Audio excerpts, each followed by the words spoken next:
veine, ou plus précisément tout ceci s'est humidifié, tout ce qui concerne ce par quoi nous mangeons et buvons, et puis la récompense a été confirmée, Inch'Allah, s'il plaît à Dieu le Très-Haut. Donc le prophète sallam faisait cette invocation, et nous, ce qui nous est dit, c'est de la dire pour ceux qui peuvent l'apprendre et qui devraient pouvoir l'apprendre, mais en plus de ceci, de pouvoir ajouter d'autres types d'invocations. Et ce dont on doit se souvenir, effectivement, c'est une chose qui reste pour nous importante, c'est que Allah subhanahu wa ta'ala nous parle en arabe, mais cela ne nous interdit pas, pour ceux qui parlent français ou pour ceux qui parlent toute autre langue, de parler à Allah subhanahu wa ta'ala à ce moment-là et de faire des invocations qui seront, incha'Allah, entendues. Il comprend toutes les langues, il comprend même le silence qu'il l'appelle, il comprend même ce que dit notre cœur et que notre bouche ne prononce pas. Il faut à ce moment-là demander à Allah subhanahu wa ta'ala, au moment du jeûne, avoir une pensée particulière pour ce moment-là.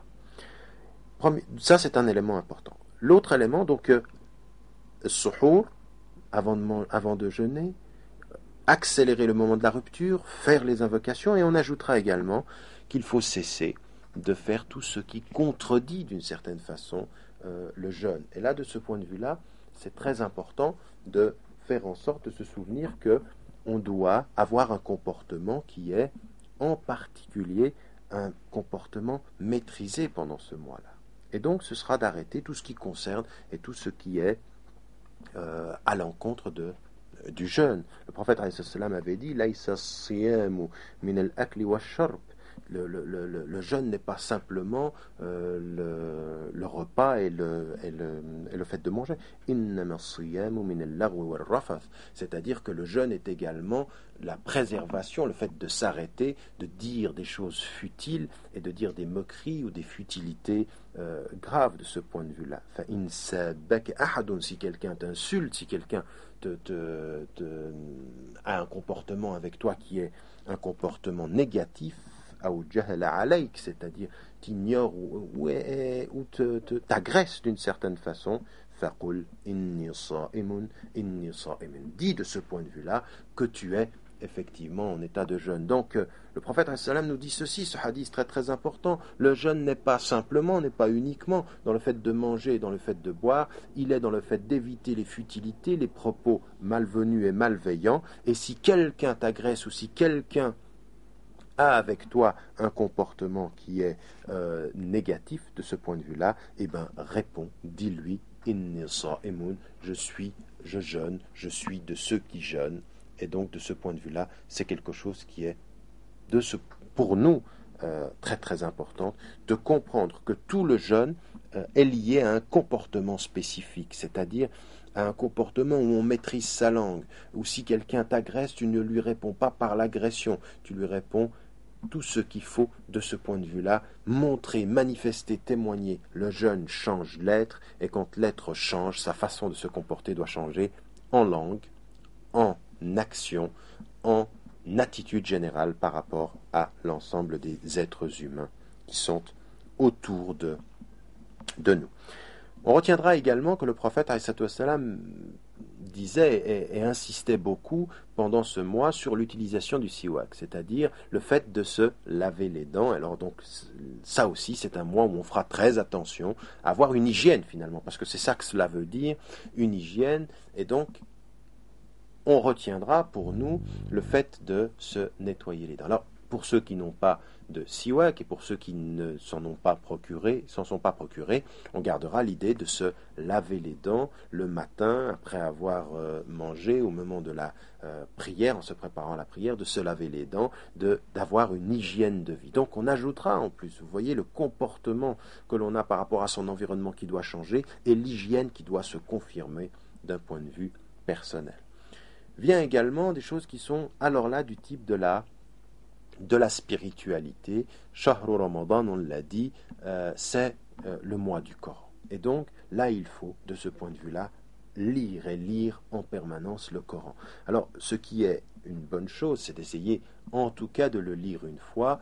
En arabe, c'est préférable. Si cela n'est pas possible, dans sa langue, c'est-à-dire en français, ou dans une toute autre langue, une fois pendant le mois. Ça veut dire, par exemple, de lire un 30e par jour et de méditer sur ce qu'on dit. Ça, pas simplement en faire une question de quantité. J'ai lu le Coran une fois sans forcément l'avoir compris, mais le lire et de se donner un moment. Ça veut dire quoi? De se donner un moment par jour, c'est-à-dire d'essayer effectivement pour répondre à cette attitude où on est avec le Coran, où on l'écoute, où on l'a dans sa demeure, où sa vie est liée à ce texte, parce que c'est le mois dans lequel il est descendu, eh bien d'essayer de faire en sorte de pouvoir méditer sur ce qui nous est dit. Et c'est un mois très important. Alors bien sûr, il y a Salat al-Tarawih, c'est-à-dire l'autre élément qui va venir s'ajouter à cette spiritualité-là, à savoir le fait de qiyam, comme le prophète il a dit man sama ramadan, mais il a dit également man qama ramadan imanan wa ihtisaban ghufira lahu ma taqaddama min dhanbi, c'est-à-dire qui s'est levé pendant Ramadan et a fait cette prière, de laquelle de Tarawih, ici aussi en plus de la prière de la nuit qu'il pourra ajouter, eh bien Allah subhanahu wa ta'ala va lui pardonner ce qu'il a fait dans le passé et ce qu'il fera dans le futur. Donc on retiendra également cette double dimension de spiritualité, et c'est là finalement que c'est la marque distinctive de la croyante et du croyant, de la musulmane et du musulman, de celui qui veut témoigner de sa foi.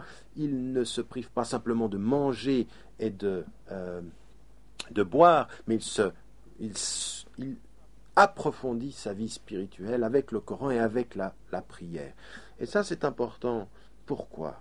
Parce que ce qui est important pour nous, l'imam Abu Hamid al-Ghazali, au XIIe siècle, avait écrit sur le jeûne. Et il avait mis en évidence quelque chose de très très important. C'est vrai il avait distingué 3 types de jeûne. Il avait dit le jeûne du corps, le jeûne des membres, des organes, et puis le jeûne du cœur. Et il a dit, à chacun, il y a un degré. Alors, ne pas boire et ne pas manger, c'est le jeûne inférieur. Mais il y a un jeûne du fait de ne pas parler mal, ce qu'on a vu tout à l'heure dans Adab al-Siyam, c'est-à-dire le fait, c'est-à-dire vraiment de dire de parler pour ne rien dire. Donc, de retenir, de mesurer ces mots comme on mesure dans la journée le fait de ne pas manger. Et puis ensuite il y a le jeûne du cœur, c'est-à-dire d'essayer de faire sortir de soi toute cette dimension négative, agressive ou parfois négligente que l'on peut avoir par rapport à notre religion. Donc dans cette perspective-là, il y a plusieurs niveaux. Et ce niveau-là, il faut tâcher de l'atteindre. Et pour l'atteindre, Allah subhanahu wa ta'ala, il nous donne, comme le prophète nous l'a montré, des repères. Ces repères, c'est effectivement la rupture dans ce que l'on mange, mais c'est également la transformation dans ce que l'on dit, et c'est dans la profondeur de ce que l'on est. Voilà les 3 dimensions qui nous permettront d'atteindre au jeûne du cœur, d'atteindre véritablement en plus des prescriptions. Et c'est ça qui est finalement très très très important pour nous. C'est ça finalement qui vraiment doit rester pour nous une dimension de fond. Le jeûne du Ramadan, c'est pas simplement d'appliquer des prescriptions et de s'en tenir simplement à la lettre de ces prescriptions. Ces prescriptions, ce sont des limites, et à l'intérieur des limites, il y a notre profondeur. Attention à ne pas faire de ce que l'on doit faire simplement le respect de limites, mais de bien comprendre que ces limites sont l'orientation du chemin de la profondeur pour nous, du chemin du mieux-être avec Allah subhanahu wa ta'ala. 2 autres chapitres sont importants parce qu'ils vont nous rappeler ce qui est permis et ce qui n'est pas permis pendant le jeûne. Qu'est-ce que cela veut dire? Ça veut dire qu'est-ce qui fait que le jeûne peut être interrompu si on le fait, et qu'est-ce qui fait qui est permis sans que le jeûne soit interrompu. Alors prenons d'abord ce qui est permis. La première des choses, c'est parce que le prophète il nous est rapporté par Aïcha radiallahu anha qu'il a pris des douches, et que soit parce qu'il avait chaud, soit même par rapport à la soif, il a pris des douches sans boire, bien entendu, on faisait attention à cela. Donc le bain, la douche est permis pendant le mois du Ramadan, avec cette condition de faire très très attention à ce que ça ne passe pas par les voies de la nourriture en l'occurrence. Ça, c'est une chose importante. Le fait d'embrasser ses enfants ou son épouse ou son mari ne coupe pas le jeûne, puisque le prophète l'a fait et on l'a vu faire. Et de même, il y a le hadith où Omar vient dire au prophète qu'il a jeûné de ce point de vue, qu'il a embrassé pendant le mois du jeûne. Et le prophète lui a posé la question de savoir, est-ce que si tu as de l'eau dans la bouche et puis que tu te rinces la bouche, est-ce que ça veut dire que ça coupe est-ce que tu vois du mal là-dedans? Il lui a dit non. Il en est de même par rapport au baiser. donc au fait d'embrasser.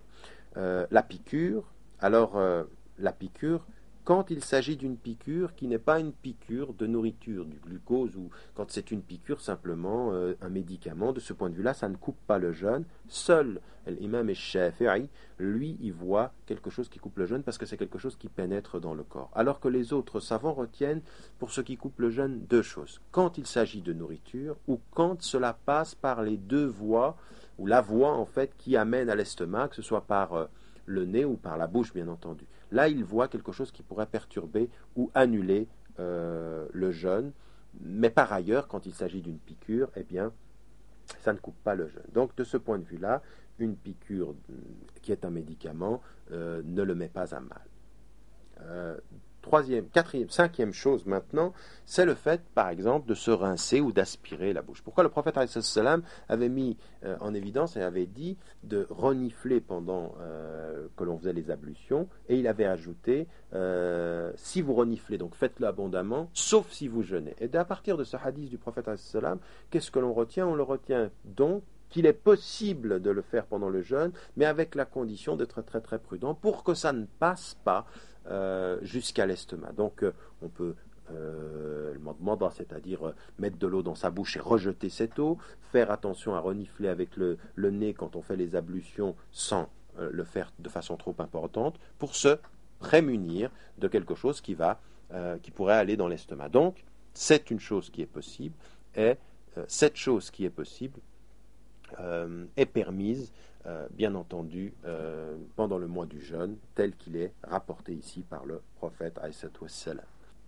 On retiendra également, maintenant dans l'autre chapitre, qu'est-ce qui annule le jeûne? Eh bien, ce qui annule le jeûne, c'est, premièrement, de manger et de boire intentionnellement. Alors, intentionnellement, au sens où on coupe le jeûne en sachant que l'on jeûne. Par contre, justement, quand il ne s'agit pas d'une mesure intentionnelle, c'est-à-dire que la personne a oublié. Le prophète ﷺ a dit ceci: إذا نسي أحدكم فأكل أو شرب فليتم صومه فإنما أطعمه الله وسقاه. Si quelqu'un d'entre vous a oublié qu'il jeûnait et qu'il a bu ou mangé, eh bien qu'il continue son jeûne, car alors c'est Dieu qui l'a fait, qui lui a donné à manger et qui lui a donné à boire. Donc il y a cette idée que si on n'est pas conscient de ce que l'on fait, qu'on est un oubli, eh bien il faut continuer son jeûne et ne pas considérer que celui-ci a été coupé parce qu'Allah subhanahu wa ta'ala, c'est lui, de ce point de vue-là, qui nous a fait oublier. La deuxième des choses, c'est de vomir intentionnellement, parce que là aussi, quand on vomit et que ce n'est pas intentionnel, on continue de jeûner, mais ce qu'on appelle qay amdan, eh bien ici, c'est le fait de vomir intentionnellement, et bien ça coupe le jeûne. Ce qui coupe également le jeûne, bien entendu, c'est la période d'indisposition ou l'accouchement, de la même façon que tout ce qui concerne pour l'éjaculation volontaire, au sens où si c'est quelque chose qui vient parce que l'on a vu quelque chose et comme ça peut arriver de façon involontaire, et bien de ce point de vue-là, ça ne coupe pas le jeûne. Il faudra refaire les ablutions par rapport à la prière. Il faut, de ce point de vue-là, se prémunir et faire ce qu'il faut pour se purifier rituellement. L'autre chose, bien entendu, c'est quand on a l'intention de l'annuler, ce jeûne, dès que l'intention d'annuler le jeûne apparaît, puis que même si ça n'est pas fait physiquement, mais que l'intention est claire dans le cœur, eh bien ceci coupe le jeûne. Ce qui le coupe également, c'est le fait de l'acte sexuel pendant la journée, et celui-ci annule le jeûne et en plus demande une expiation, kafara, c'est-à-dire le fait de devoir rendre expier la faute que l'on a faite, et ceci c'est sur la base d'un homme qui était venu voir le prophète et qui lui avait dit qu'il avait eu une relation avec son épouse pendant Ramadan, et on connaît l'histoire. Le prophète lui avait posé la question: est-ce que tu peux libérer un esclave? Il a dit non, je ne peux pas. Est-ce que tu peux jeûner 2 mois de suite? Il a dit non, je ne peux pas. Est-ce que tu peux donner à manger à 60 pauvres. Il dit non, je ne peux pas. Et le prophète salam avait fait venir un plat de dattes et lui avait dit tiens, prends ceci et va le distribuer aux pauvres. Et l'autre avait répondu mais je ne vois pas parmi dans le lieu où je me trouve quelqu'un qui soit plus pauvre que moi et qui en ait plus besoin que moi et ma famille. Et le prophète salam a souri et lui a dit bah, tiens, donne cela à ta famille. On connaît ce hadith du prophète salam qui était particulièrement célèbre, mais ce qui nous est indiqué ici, c'est que non seulement il devra refaire le jeûne, mais là il doit, dans cette situation-là, devoir donner une expiation, et dans l'ordre, c'est libérer un esclave dans une situation où il y en aurait. Dans notre situation aujourd'hui, c'est jeûner 2 mois de suite ou donner à manger à 60 pauvres, si une raison particulière fait que nous ne pouvons pas jeûner 2 mois. Voilà pour ce qui concerne l'annulation du jeûne. On retiendra également 2 petites choses de ce point de vue-là qui sont particulièrement importantes pour nous. C'est qu'il est possible, en l'occurrence, d'accomplir le jeûne à la place de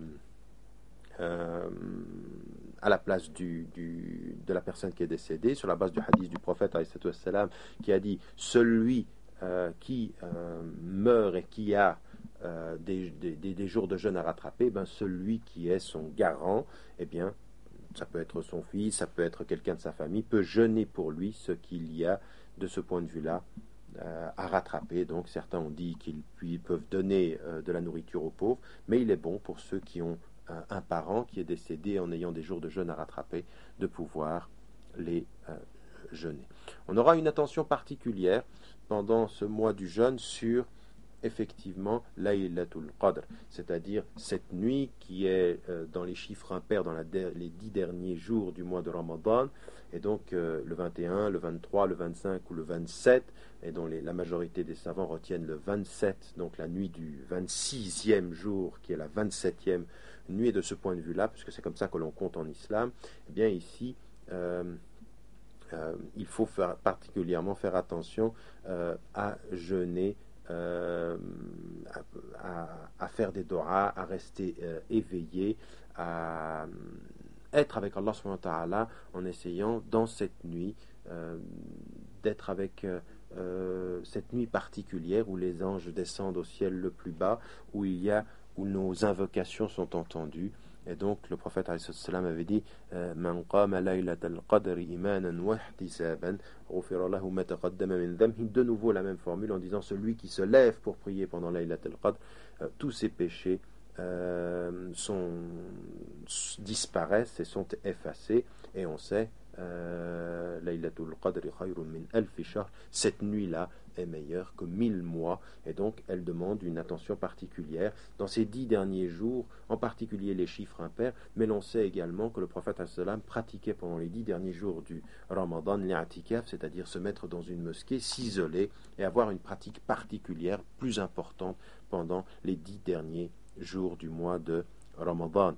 Et donc là aussi pour nous c'est une dimension très très importante dans Adab al-Siyam, c'est-à-dire non pas de commencer avec une forte envie de spiritualité et de finir justement dans la négligence, et ça c'est ce qui arrive chez beaucoup de sœurs et beaucoup de frères dans leur pratique, mais bien entendu de rentrer dans une dimension de progression, et donc toujours de se forcer à bien s'organiser dès le début du mois du Ramadan pour arriver dans ces 10 derniers jours dans une volonté. Bien sûr, il y aura de la fatigue, bien sûr, il y aura de la difficulté, mais si on s'est bien organisé, si on a bien organisé ses lectures de Coran, ses prières, une vie qui est réglée et non pas négligente pendant les 20 premiers jours, eh bien, dans les 10 derniers, on arrive avec une force spirituelle, une envie de pouvoir encore approfondir, et c'est à ce moment-là qu'il ne faut justement pas déserter la mosquée, déserter la prière de la nuit et négliger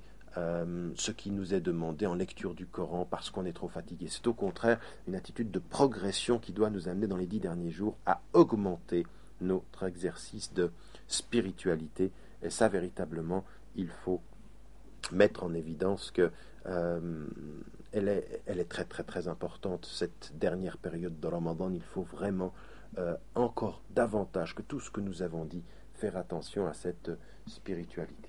Nous ajouterons encore juste deux choses par rapport au jeûne d'un point de vue général. C'est que le prophète a ajouté beaucoup d'autres moments de jeûne qui ne sont pas obligatoires comme Ramadan, et l'on sait qu'il y a par exemple le fait de jeûner les 6 jours de Shawwal, donc le mois qui va suivre, comme ceci ça complète les 300, les 36 jours, et ça fait multiplié par 10 hasanat. C'est comme si on avait, comme le prophète a dit, ceux qui prient 6 jours de Shawwal, c'est comme s'ils avaient prié en plus du Ramadan l'ensemble de l'année. Il y a le fait de prier les 3 jours par mois, et en particulier le 13e, 14e et 15e jour du mois lunaire qui sont les jours de pleine lune. Il y a également le lundi et le jeudi où le prophète ﷺ disait justement que c'est à ce moment-là que les comptes des hommes sont faits, et qu'il voulait que son compte soit fait de ses bonnes actions au moment où il était en jeûne. Et il y a Ashura qui est également un moment de Shahr al-Muharram, qui est un moment où le prophète ﷺ jeûnait. Et puis il y a des moments où l'on ne jeûne pas, et en particulier les 2 jours de fête, où il est interdit de jeûner. Il est également interdit de jeûner les 3 jours de Tashriq, c'est-à-dire les 3 jours qui suivent la grande fête, le vendredi tout seul, puisque le prophète avait mis en évidence le fait de ne pas jeûner le vendredi tout seul dans un certain nombre de hadiths, et en particulier à un de ses compagnons le samedi, parce qu'il faisait attention aussi de faire la distinction avec les autres traditions religieuses pour s'en distinguer en particulier. Et puis effectivement, donc pas tout seul. Donc si c'est un jour où on est obligé de rattraper, où l'on a un programme où on rattrape ce qu'on a délaissé, ben oui, ceci est que c'est un jour obligatoire. Mais comme ceci tout seul, il faut l'éviter. Il faut plutôt mettre 2 jours ensemble, le samedi avec le vendredi et le dimanche. En tout cas, en particulier, coupler ces jours-là. Et l'on évitera bien entendu de jeûner le jour du doute, c'est-à-dire celui qui est le jour où on ne sait pas si c'est Ramadan, juste avant Shahr Ramadan. De ce point de vue-là, il est également il faut éviter de jeûner. Le prophète avait dit celui qui jeûne le jour du doute, désobéit à Abul Qasim, c'est-à-dire à lui-même, au prophète. De la même façon que le meilleur des jeûnes est celui qui est un jour oui, un jour non, parce que le prophète avait dit la sama man sama al-abad, c'est-à-dire n'a pas jeûné celui qui jeûne tout le temps. Et donc certains savants ont compris, oui, mais tout le temps, ce serait même jeûner pendant ces jours qui sont interdits, donc on peut jeûner tous les jours sauf ceux-ci. Et d'autres se référant à ce qu'il avait dit à un des compagnons en lui disant fait et accomplit le jeûne comme le prophète Daoud alayhi salam, qui jeûnait un jour et coupait un autre jour, pour justement mettre en évidence qu'il faut éviter le jeûne continu et faire en sorte que le meilleur des jeûnes, comme le dit le prophète, c'était effectivement ce jeûne, un jour oui, un jour non. Donc là, on a quelque chose qui complète le jeûne par ce jeûne volontaire qui suit d'ailleurs Ramadan immédiatement, avec les 6 jours de Shawwal qu'il est bon de faire, et qu'il est important pour les musulmans de maintenir dans leur vie personnelle comme quelque chose qui complète dans un acte volontaire la prescription et l'obligation. Un élément encore, à la fin du jeûne, ce qui est demandé aux musulmans, c'est effectivement de donner ce qui s'appelle zakat al-fitr, c'est-à-dire le don à la fin du jeûne, qui est une aumône, sadaqa, qui est chez l'ensemble des savants musulmans quelque chose qui est de l'ordre de l'obligation, et qui doit juste arriver chez la majorité des savants dans les 1 ou 2 jours avant le fait avant la fête, avant la prière de la fête. Et certains disent plus on la recule, mieux c'est. D'autres savants ont mis en évidence qu'on pouvait la donner dès le début du mois, et même chez certains dans tout ce qui est l'année. Pourquoi ? Parce que comme chez Abu Hanifa, elle participe de la zakat, donc elle peut se faire dans l'année. Mais ce qui est le mieux, et ce qu'on retiendra, et qui est l'avis de la majorité des savants, c'est que c'est un don qui doit être donné, qui est appliqué dans le fait de pouvoir faire donner qui est destiné aux pauvres en l'occurrence, et qui est donc la mesure de ce qu'un pauvre peut avoir pour manger. Elle est destinée donc à faire en sorte que pendant la fête, tous les musulmanes et toutes les musulmanes et tous les musulmans aient le nécessaire pour vivre, pour fêter ensemble. Donc c'est une démarche communautaire, c'est une vision communautaire. Et à la différence de la zakat, qui est la zakat, le deuxième pilier de l'islam, ici, c'est chaque être, en l'occurrence, qui doit la donner. Elle n'est pas liée à une richesse particulière, elle est liée à l'être lui-même qui, dans l'accomplissement de son jeûne, purifie ce jeûne et purifie cette dimension de ne pas avoir à parler mal, à agir mal, et qui est une orientation fondamentale à continuer la purification pour un don pour les pauvres. Et qui, justement, termine par nous dire une chose qui reste quand même importante, c'est-à-dire autant il est vrai que ce jeûne est le rapprochement avec Allah et le rapprochement avec Dieu, reste que cette dernière touche qui est le don d'argent pour un pauvre à la fin, nous rajoute cette dimension dont on doit se souvenir en permanence. Le jeûne, c'est la proximité avec Dieu et la communauté des hommes. La communauté au sens où nous devons marquer cette solidarité. Alors, Zakat el-Fitr, c'est effectivement cette dimension qui vient confirmer la dimension de privation que nous avons vécue pour plus de spiritualité et la dimension du don pour plus de fraternité. Et c'est cette dimension-là qui est effectivement très très importante pour nous et que dont nous devons nous souvenir. Au terme de l'ensemble de ce cours sur Shahr Ramadan, on retiendra, pour revenir finalement à cette dimension dont nous parlions dans l'introduction, l'idée pour nous d'approfondir notre spiritualité dans la rupture, de nous rapprocher de nos sœurs et de nos frères et de l'humanité finalement par un mois où l'on travaille sur soi, eh bien, se souvenir que Allah subhanahu wa ta'ala a beaucoup mis en évidence, comme le prophète alayhi wassalam, cette dimension qui est dans le jeûne, le rapprochement, dans le jeûne, la proximité, dans le jeûne, la spiritualité. Le prophète alayhi wassalam a dit, قال الله عز وجل, Dieu a dit, Dieu le très grand a dit, كل عمل ابن آدم له إلا الصيام. Tout ce que fait tous les actes du jeûneur ou du fils d'Adam sont pour lui, sauf le jeûne. Et que dit-il? فَإِنَّهُ لِي وَأَنَا أَجْزِي بِهِ. Il est à moi et c'est moi qui en donne la récompense. وَالصِّيَامُ جُنَّةٌ. Et le jeûne est un bouclier. De quoi donc le jeûne est-il un bouclier? Il est un bouclier parce qu'il est la protection. Il est la protection spirituelle, il est la protection que la personne qui jeûne va essayer de mettre autour d'elle par cette profondeur de spiritualité, par cette intensité de vouloir être avec Dieu, par cette volonté déterminée d'essayer d'être le plus proche possible dans sa vie quotidienne, de la mémoire, contre l'oubli, de la proximité, contre l'éloignement, de la fraternité, contre la guerre et le conflit. C'est ça le jeûne, c'est ce bouclier de force et d'énergie spirituelle que nous devons chercher et qui est la spiritualité à laquelle nous aspirons tous. Mais celle-ci demande un effort, celle-ci elle demande à chacun d'entre nous, personnellement, dans sa vie quotidienne, d'être aussi discipliné, d'essayer de trouver la voie du salut dans le jeûne, mais non pas simplement dans la privation formelle du boire et du manger et des plaisirs de la vie, mais dans la recherche intense, personnelle, intime, exigeante, dans la nuit, quand tout le monde dort, quand tout le monde n'est pas là, de ce rapprochement avec Allah subhanahu wa ta'ala, pour finalement vivre et comprendre et vraiment s'approcher de ce qui nous est dit et ce que dans le Coran, le prophète alayhi salam nous a mis en évidence comme étant finalement la récompense des jeûneurs. Le prophète alayhi salam avait dit ici, Inna fil jannati baban yuqalu lahu ar-rayyan. Il y a dans le paradis une porte qui s'appelle ar-rayyan. Et qu'a-t-elle de particulier cette porte? Yadkhulu minhu as-sa'imuna yawm al-qiyamah. De cette porte entreront qui donc? Ceux qui jeûnent le jour du jugement dernier. La yadkhulu minhu ahadun ghayruhum. Il n'y entrera personne d'autre qu'eux. Personne. Yuqalu ayna as-sa'imun. Et il leur sera dit, où sont ceux qui jeûnent? Fayaqumuna la yadkhulu minhu ahadun ghayruhum.